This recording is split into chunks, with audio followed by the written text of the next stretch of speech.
ಶಿವಪ್ಪನು ತಯಾರಿಸಿದ ಅಡುಗೆಯು ಹೆಚ್ಚು ರುಚಿಕರವಾಗಿದೆ. ಹಿಂದೆ ಇವನನ್ನು ನಾನು ಕುಂದು ನುಡಿಗಳಿಂದ ನುಡಿದಿದ್ದೆ.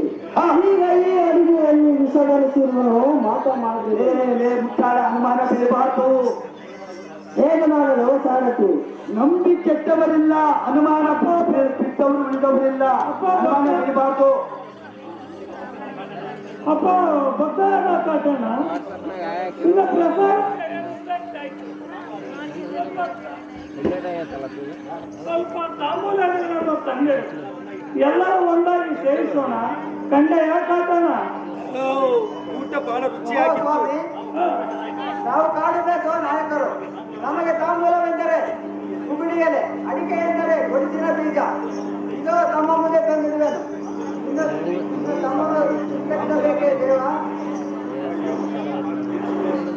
ಅಯ್ಯೋ ಮುಚ್ಚಪ್ಪ, ಬೇಸ್ ಬೇಸ್ ಕಾಟಣ್ಣ.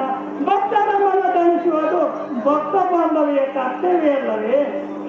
ಅದೇ ನೋಡ, ಈ ಕರ್ಪೂರ ಹೇಳಾದ ಕೊಡುಗೆ ಎಲ್ಲರೂ ಸ್ವೀಕರಿಸಿ ಸದಾ ನಿಮ್ಮನ್ನು ಕಾಯ್ತಾ ಇರಲಿ. ನಿಮ್ಮ ಮನೆತನದ ದೀಪ ಹಳ್ಳಿಯಿಂದ ದಿಲ್ಲಿಯವರೆಗೂ ಬೆಳಗಲಿ. ಇನ್ನು ನಾನು ಹೋಗಿ ಬರುವಾಗ ಅನುಮತಿಯನ್ನು ಕೊಡಕ ಭಕ್ತರ ಕಾಟಣ್ಣ.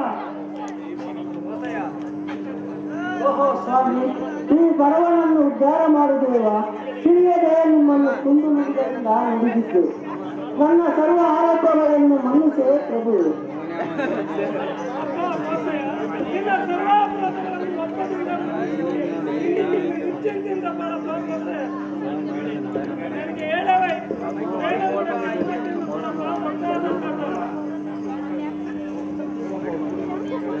ಓಹೋ ಗುರುಮೂರ್ತಿಗಳೇ,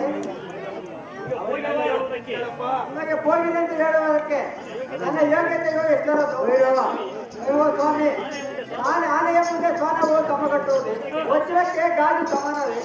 ಓಹೋ ಗುರುವರ್ಯ, ಎಷ್ಟು ದಿನ ಮಾಡಿದರೆ ಒಂದು ದಿನ ಸಾಯಲೇಬೇಕು. ಇನ್ನು ತಮ್ಮ ಬಾಲ ಬಿಟ್ಟು ಅಲೆಗಳಿಗೆ ಯೋಚಿಸಿದ್ದಾರೆ. ನಾವು ನಿಮ್ಮ ಹಿಂದೆಯೇ ಬರುವೆವು ಸ್ವಾಮಿ.